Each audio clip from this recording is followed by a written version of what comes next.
We often think that people are harmless, that everyone we meet carries only good intentions.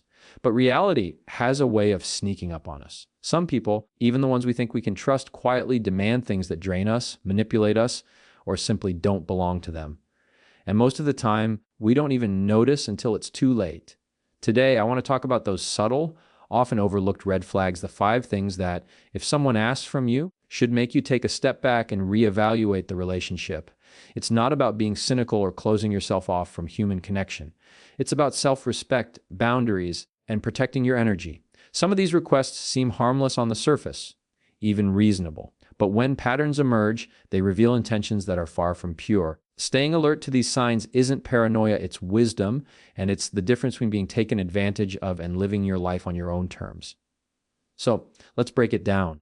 I'll walk you through each of these 5 things people might ask from you, things that are small in words, but heavy in consequence. By the end, you'll know not just what to watch out for, but how to confidently step away from those who don't have your best interest at heart. Because the people you let into your circle, the ones you invest your time and energy in, can either lift you up or quietly weigh you down. Time is one of the few resources we can never get back, and yet it's astonishing how often we hand it over to people who treat it as if it were worthless. The first thing you need to recognize is that someone constantly demanding your time is not doing so out of necessity or urgency. They are doing it because they have learned that you are pliable, that you will bend to their schedule, their wants, and their whims. And it's subtle at first, almost imperceptible. It might start with a text message late at night asking for advice, a call that interrupts your workday, or an expectation that you drop everything to accommodate their plans. On the surface, it feels harmless. How could taking a few minutes to help a friend or listen to someone be wrong? But when this behavior becomes repetitive, a pattern emerges, and that's when the danger lies. Time is energy, and every second you give away to someone who doesn't respect it is a second taken from your own goals, your own peace, and your own growth. People who constantly demand your time often operate without awareness of its value, or worse, with deliberate disregard, knowing that they can take it because you've allowed them to. The insidious part about this type of person is that they rarely come out and say outright, "I want to control your schedule," because who would admit to such selfishness? Instead, it manifests through guilt, obligation, or passive pressure. You might notice that you start feeling drained after interacting with them, even if the interaction was ostensibly positive. They may complain about how busy they are while simultaneously expecting you to rearrange your life to accommodate theirs. You start to notice subtle cues, a disappointed sigh if you don't answer immediately, persistent reminders, or the framing of requests in a way that makes saying no feel wrong. It's not just about the specific requests, it's about the message behind them, which is that your time is theirs to claim and your boundaries are negotiable. Recognizing this pattern early is crucial because it allows you to start reclaiming your autonomy before resentment, frustration, and burnout take root. Another thing to understand is that people who demand your time without respecting your boundaries often do so because they are unconsciously testing your limits. They are not just asking for a few minutes here or there, they are gauging how much of yourself you are willing to surrender. And if you consistently give in, you send a signal that there are no limits, that your schedule and your energy are always available. Over time, what started as small, seemingly harmless demands escalate into constant intrusions, making it harder to separate their needs from your own priorities. The psychological weight of this is heavy because it can leave you questioning whether you are being selfish for wanting your own time, when in reality, prioritizing yourself is the healthiest and most rational choice. A person who respects you will not make you feel guilty for having commitments, for needing rest, or for wanting to focus on your own projects. The ones who do, who push and prod, are signaling a lack of respect disguised as urgency or friendship. You may be thinking, but maybe they really do need me. What if I'm overreacting? And that's a natural thought because empathy is a strength, not a weakness. The key is to distinguish between genuine emergencies and habitual, unnecessary demands. A true emergency is rare and requires immediate attention, and even then, it is a temporary situation. A habitual demand, however, is ongoing and repetitive. It doesn't recognize your obligations, your work, your rest, or your personal growth. It assumes that your life exists to accommodate theirs, and that assumption is toxic over time. It's like a slow leak in a bucket. Each demand siphons energy away, and eventually, your reservoir of patience, motivation, and enthusiasm runs dry. People who continually ask for your time are not thinking about how this affects you. They are focused on what they need in the moment. That's why boundaries are not just polite suggestions, they are essential protections for your mental and emotional health. Setting boundaries against these time-demanding individuals is not an act of cruelty, it is an act of self-preservation. Boundaries are the declaration that your life has value, that your commitments matter, and that your time is not a resource to be exploited. Yet, establishing these boundaries often meets resistance. Some people will interpret a firm no as rejection or even hostility, when in reality it is neither. It is simply a statement of what you can reasonably offer without compromising yourself. You may experience pushback, guilt tripping, or even subtle attempts to manipulate you into bending again. And this is where clarity of intention becomes critical. You must know why you are setting the boundary and hold it firmly without wavering in the face of discomfort. If you let external pressure dictate your decisions, you relinquish control of your own time and you empower those who have shown consistent disregard for it. One of the most revealing things about people who constantly demand your time is how little they acknowledge it in others. Observe how they treat the time of friends, colleagues, or family members. Do they show the same expectation and entitlement universally?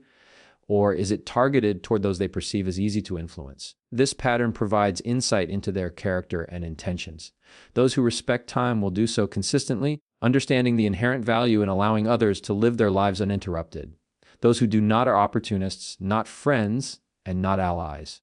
Understanding this distinction early allows you to recalibrate your relationships and make conscious choices about where your energy goes. It's also important to recognize the long-term impact of letting someone monopolize your time over months and years. This can lead to stalled personal development, missed opportunities, and eroded self-esteem. The energy spent accommodating others without reciprocal respect could have been channeled into pursuing your passions, building meaningful relationships, or achieving professional growth. It's a subtle form of theft, one that leaves you feeling exhausted and unfulfilled without an obvious culprit. Awareness of this dynamic is the first step toward reclaiming control. By observing patterns, acknowledging your limits, and taking decisive action, you protect yourself from being drained and manipulated. Learning to say no, to redirect requests, and to prioritize your own schedule is not selfish, it is necessary. It may feel uncomfortable at first because most people are conditioned to appease others, to be agreeable, and to avoid conflict. But those who truly value you will not view your assertiveness as rejection, they will respect it as clarity. And those who react negatively with anger, guilt, or manipulation reveal themselves clearly as individuals who see your time as theirs to exploit. Recognizing this early and consistently enforcing your boundaries cultivates an environment where your time is protected and your relationships are balanced and mutually respectful. Ultimately, time is the currency of life, and once spent, it cannot be reclaimed. People who demand it without consideration are effectively robbing you of something irreplaceable. Awareness, discernment, and firm boundaries are your tools to ensure that your energy is invested wisely in people who uplift you, respect you, and reciprocate the effort you put in.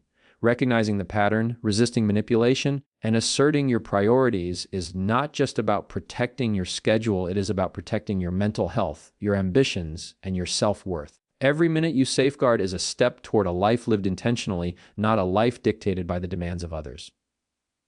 Money is one of the most powerful tools in human relationships, not because it buys love or loyalty, but because it reveals character.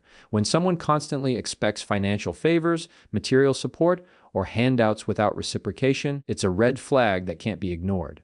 This isn't about the occasional gift, a loan, or helping a friend in real need. It's about patterns, repeated requests, and a mindset that treats your resources as theirs for the taking. People who operate this way often have a way of normalizing their requests, framing them as necessity, urgency, or even friendship. They make you feel obligated, guilt-tripped, or morally responsible for fulfilling their wants, and if you aren't careful, it becomes a subtle form of exploitation. The insidious thing is that it's rarely overt at first.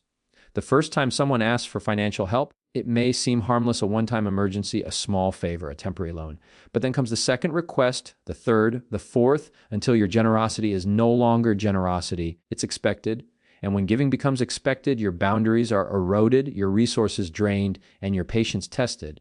What makes this behavior particularly dangerous is that it often comes with charm, persuasion, and subtle manipulation. Someone asking for financial favors may appeal to your sense of loyalty, friendship, or responsibility. They might say, "I'm really struggling, and I know you're the only one who can help me," or "I wouldn't ask if it weren't important." These statements feel urgent and sincere, but patterns matter more than words. The question to ask is whether this person respects the effort, the risk, and the sacrifice they are asking of you. Do they express gratitude? Do they make an effort to repay you, or at least reduce the burden on your resources? Or do they treat your help as a guarantee, as if your bank account, your time, and your energy exist solely for their convenience? Understanding this distinction is crucial because it separates genuine need from exploitation. It separates healthy, balanced relationships from those built on entitlement and dependency. Financial demands are more than just numbers, they carry emotional weight. When someone repeatedly asks for money or material support, they're often testing your limits in subtle psychological ways. They gauge how much you're willing to give before your boundaries push back. And if you keep giving without thought, you reinforce the belief that your resources are open to them indefinitely. Over time, this dynamic creates a power imbalance. They control the relationship by controlling access to your resources, and you may find yourself feeling obligated to prioritize their needs over your own. This is where resentment starts to build, often quietly at first. You may feel guilty for wanting to refuse or hesitant to establish boundaries because you don't want to appear uncaring. The truth is, refusing to enable habitual financial dependence is not selfish, it is responsible, and it protects both you and the other person from unhealthy patterns. It's important to recognize the difference between temporary help and ongoing entitlement. Everyone faces hardship at some point, and offering support in times of true need is a mark of compassion. But habitual requests without effort or reciprocity are a sign of exploitation. These individuals may rationalize their behavior in their own minds. They might believe they deserve assistance or that their relationship entitles them to it. But entitlement is not friendship. It is a mindset that disregards boundaries, personal effort, and respect. Once you see this pattern, the challenge is to assert your limits clearly and consistently. This is where emotional intelligence and communication come into play. It's not about shaming someone for asking. It's about making it unmistakably clear that your resources are finite and that you will not tolerate repeated, one-sided demands. One of the biggest traps is feeling guilty for saying no. People who habitually ask for money or favors are skilled at leveraging guilt, making you question your own values and compassion. They may suggest that refusal is a moral failing, that you are uncaring, or that you don't truly value the relationship. And this is where awareness becomes crucial. Saying no doesn't make you cruel, it makes you self-aware. It sets a precedent that your boundaries matter. It teaches the other person that relationships are mutual, not transactional in a one-sided way. By refusing to participate in habitual financial exploitation, you preserve not only your resources, but your dignity, your mental space, and the integrity of the relationship itself. The patterns often extend beyond money. People who expect financial support frequently also expect other forms of compliance or submission, whether it's your time, your energy, or your emotions. It's a web of entitlement that can slowly encroach on every aspect of your life. That's why spotting these tendencies early is vital. Observe how the person handles resources in general. Are they respectful of others' contributions, or do they take advantage wherever possible? Do they try to create solutions, or do they rely on others to solve their problems? These questions help you distinguish between genuine need and manipulation. The earlier you recognize the pattern, the easier it is to take control before the dynamic becomes toxic. Another key aspect to consider is self-responsibility. People who habitually ask for financial favors often shirk accountability for their own lives. They look externally for solutions rather than building internal resilience. By constantly relying on others, they reinforce their own dependency and erode your trust in them. This isn't about denying help in emergencies. It's about preventing a destructive cycle where one person consistently drains another. By holding firm boundaries, you encourage personal responsibility in others while simultaneously protecting your own stability. Healthy relationships are reciprocal, they give and take in balance, not drain one party while enriching the other. It's also crucial to understand that financial requests are often emotionally charged. They aren't always about the money itself, they're about influence, control, and testing loyalty. Someone who consistently asks for material support may use it as leverage, creating subtle power dynamics in the relationship. They might imply that your generosity is a measure of your care or manipulate your sense of obligation. This is where emotional clarity becomes your greatest defense. By recognizing the underlying dynamics, you separate the request from the manipulation. You see the pattern for what it is: repeated, one-sided demands that threaten your autonomy and your resources. Finally, refusing habitual financial demands is not a rejection of the person, it is a defense of yourself. By enforcing boundaries, you teach the individual how to interact with you respectfully. You prevent resentment from building, and you preserve your own ability to support people who genuinely deserve it. Money, resources, and material support are finite, and every time you give unconditionally to someone who takes advantage, you reduce your capacity to invest in yourself, your family, and relationships that are mutually nurturing. Recognizing the signs early, establishing clear limits, and maintaining them consistently allows you to safeguard not just your financial stability, but your emotional and psychological well-being. Manipulation is a quiet predator, and the most dangerous kind is the one wrapped in familiarity and friendship. People who consistently manipulate your emotions or guilt trip you are not only testing your limits, they are attempting to control your decisions, your behavior, and even your self-perception. Emotional manipulation can appear subtle at first, almost imperceptible, but it accumulates like a slow-acting toxin, affecting your confidence, your judgment, and your sense of autonomy. The manipulation often comes disguised as concern, advice, or care. They may say things like, "If you really cared about me, you would do this," or "I'm disappointed you can't help me like I expected." On the surface, it sounds reasonable or heartfelt, but the underlying intention is to trigger guilt, to provoke compliance, and to make you doubt your own choices. Recognizing these patterns is crucial because emotional manipulators rarely announce their intentions. They rely on your empathy and desire for connection to create leverage, and before you know it, you are bending to their will, sacrificing your peace of mind in the process. Manipulative people thrive on creating a sense of obligation, and they are experts at exploiting your kindness. They understand the power of guilt and use it strategically, framing requests and demands in ways that make you feel responsible for their happiness, their comfort, or their problems. You start to feel like saying no is a moral failing, like refusing to comply is an act of cruelty. The manipulation often escalates gradually, making it difficult to pinpoint exactly when your boundaries were crossed. It may begin with small requests that tug at your empathy, but over time, these emotional intrusions grow in scope and intensity, creating a dynamic in which you are constantly trying to appease the manipulator. This is where awareness becomes vital. Understanding that guilt and emotional pressure are tools of control allows you to separate genuine requests from coercive behavior, enabling you to respond rationally rather than reactively. One of the most deceptive elements of emotional manipulation is that it often comes from people you trust or care about. Friends, family, or colleagues may use manipulation as a way to get what they want without overt conflict, relying on your desire to maintain harmony. They may employ tactics like exaggeration, selective storytelling, or playing the victim, all designed to trigger emotional responses that benefit them. You might find yourself questioning your own judgment, replaying interactions in your mind, and wondering if you overreacted or misunderstood the situation. This constant self-doubt is exactly what manipulators aim to create.